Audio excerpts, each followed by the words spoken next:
Hello everyone, আসসালামু আলাইকুম।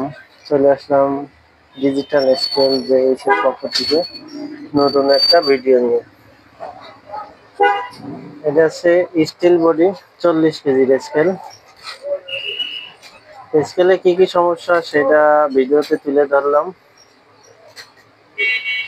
মেশিনটার সার্কিটের সমস্যা, ডিসপ্লে সমস্যা, এসি লাইনের সমস্যা, অন অফ সুইচটা সমস্যা আছে। কিভাবে চেঞ্জ করবো সেটা ভিডিওতে দেখাবো আমি এখন। ব্যাটারি দুটো তার আছে।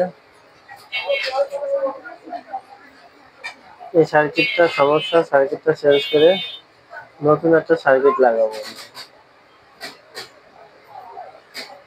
এই কেটে দিলাম সার্কিট। সার্কিট কেটে দেওয়ার পরে দেখছি যে ডিসপ্লে কি পরিমাণ সমস্যা, অনেক তার কাটা আছে, সেইগুলো ক্লিয়ার করবো এখন। অনেক সমস্যা মেশিনটায়, তারপরেও ঠিক করে দেবো আমি এটা। সার্কিট দিয়ে ডিসপ্লে, বাটন, এসি লাইনের সমস্যা মাত্র 500 টাকায় ঠিক করে দিলাম মেশিনটা। ব্যাটারিটা ঠিক আছে, ব্যাটারিতে সমস্যা নেই কারণ সার্কিটটা পুরোটাই চেঞ্জ করবো। বড় সার্কিট ছিল, এখন আমি ছোট সার্কিট লাগাবো।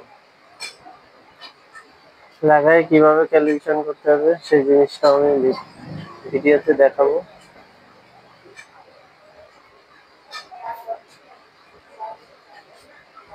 আমার ঠিকানা আছে digital scale service centre, Gohata road, city প্লাজার সামনে, যশোর। লোড সেলে সমস্যা আছে কিনা সেটাও চেক করলাম, চেক করবো সেটা আমি এখন। সুইচগুলো লাগাই নিলাম, এসি লাইনটাও লাগাবো আস্তে আস্তে করে। আমার কেবলের একটা তার ছিঁড়া ছিল, তারটা লাগাই দিলাম। লাগাই দেওয়ার পরে দেখবো যে ডিসপ্লেটা আসে কিনা। ডিসপ্লে যদি সমস্যা থাকে তাহলে ডিসপ্লেও কাজ করতে হবে বা কেবলটা পাল্টা দিতে হবে।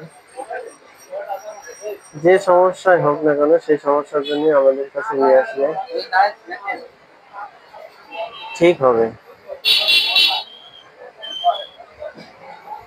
ডিসপ্লে সমস্যা নেই, ডিসপ্লে আলো আছে। ডিসপ্লেটা, মেশিনটা অনেক পুরাতন মেশিন। কমন সার্কিট আছে 3658 টিআরএস সার্কিট। সার্কিটটা বড় সার্কিট ছিল, সেই জায়গায় ছোট